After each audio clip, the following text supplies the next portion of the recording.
You may have noticed that the weather is starting to get a little bit cooler. The leaves are starting to turn colors on the trees, and everywhere you turn, there's pumpkin spice, anything and everything. Fall is my personal favorite time of year, and one of the things I love about it is the delicious apples. One of my family favorites is making caramel apples. And I don't know if it's happened to you, but there's sometimes I'll want to eat a caramel apple and the large one is just way too big. Or maybe you have kids that you don't want them eating that much sugar in one sitting. So today I'm going to show you the perfect solution for that, and that's mini caramel apples. You may have seen this on Pinterest if you're a browser, and you may have even noticed that sometimes it doesn't always work.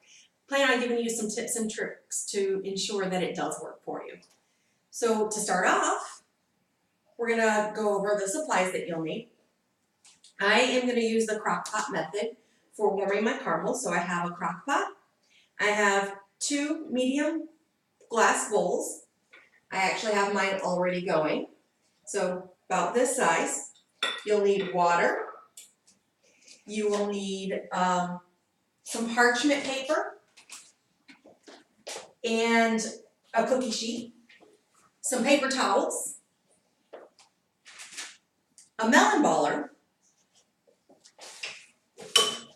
an apple or potato peeler, and of course, you need your caramel and your apples. So I'm going to talk about your your caramels first. There's a few different kinds that you can use. There's the individual pack ones where they have each one is wrapped up. Now, I only recommend really using those if you don't plan on using the whole thing, and that way you can just save them. Or if you have kids helping you, and that way you can give them a job to do that's not involving any heat, and that it's a great way to have them contribute. Otherwise, I'd like to use these caramel bites or bits because they're smaller and already unwrapped. Okay.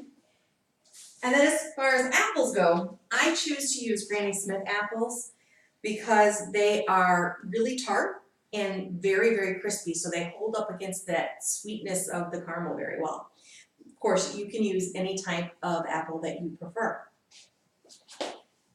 So once you have all your supplies together, the very first thing I recommend is to get your caramel going in the crock pot. If you're using this method, it is very, very slow, so you want to start it at least an hour before you do anything else.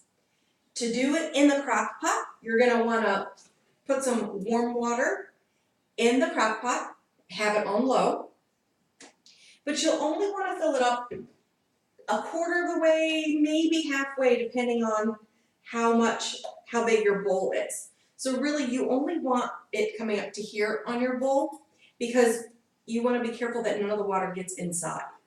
If water gets inside with the caramel, it's actually going to break the caramel and it won't be usable anymore. Okay, so I'm going to give this a quick stir because I have had this going for a little bit. The reason I like to use the crock pot method instead of other methods is because I have a tendency to overcook it if I use the stove or the microwave, and it never really works out because you can always taste burnt caramel.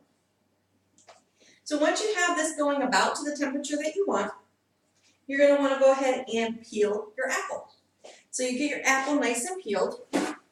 You're going to want to make sure you have a paper towel ready too. So let me get this just a little bit more peeled. Then you'll want to take your melon baller and just make little balls of caramel. Once they pop out, whoa! Well, as with anything in the kitchen, things can and do go wrong. Not a big deal, just pop out another one. If you have a dog, have an apple for your dog. Okay, so we're going to get a couple of these out. And this next part is a very important step. You're going to want to dry these off as much as possible. This is one of the first tips that I have for making the mini caramel apples. Anyone who has tried these before knows it doesn't really stick. The caramel just falls right off. The reason for that is because when you're doing a whole apple, the skin lets the caramel stick to it because it's holding back moisture. The apples themselves are very juicy, which is why we like them most of the time, but it repels caramel. So you get them nice and dry, and then what you'll do is you'll take treat sticks. You can get these in a local craft store, and of course during the fall they're available at other stores because Halloween colors. They come usually about, well, 2 inches. You can cut them in half to make them a little bit shorter, and then you get the double amount. So what you want to do is take your stick and stick it right in to the apple. You want to go really deep in there, but not all the way through. Okay, and when you do so, more of that water, more of those juices are going to come out, and you'll want to make sure you dry it off again. Okay, so I'm going to do that to this one as well. Get it nice and snug in there, and dry it off.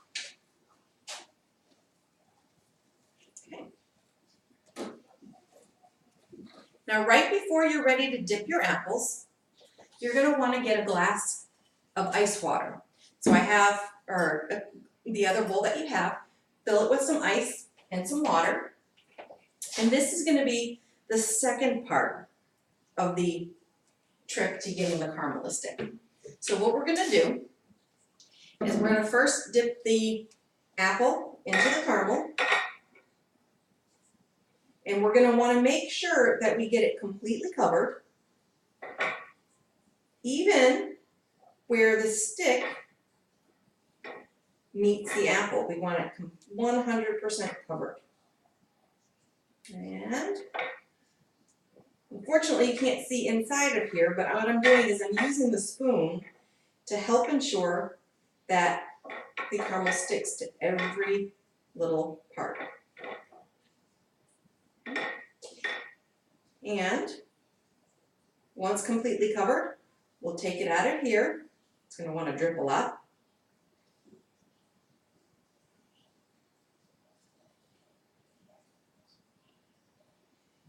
Okay. You take it out and put it right directly into this ice water. What that ice water does is it helps set the caramel. So we're going to then dry it off. And then at this point, if you want to use and dip it into any nuts or any chocolate, this is when you could do so. Otherwise, you'll want to put it on a cookie sheet with parchment paper as you go.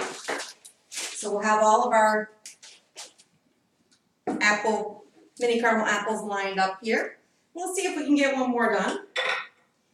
It can be a lengthy process because it is a little bit slow. And the key when you're doing the caramel on here is actually just make sure that every bit is covering that stick where the stick and the apple meet.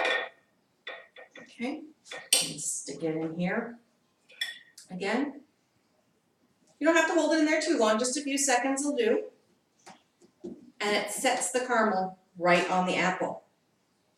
And there you have it. After you get all of your apples done, you'll want to go ahead and stick it in the refrigerator or the freezer to help it set just a little bit more. But at that point, it should stick to your apple just like a regular caramel apple. And then you're free to enjoy or give to the kids.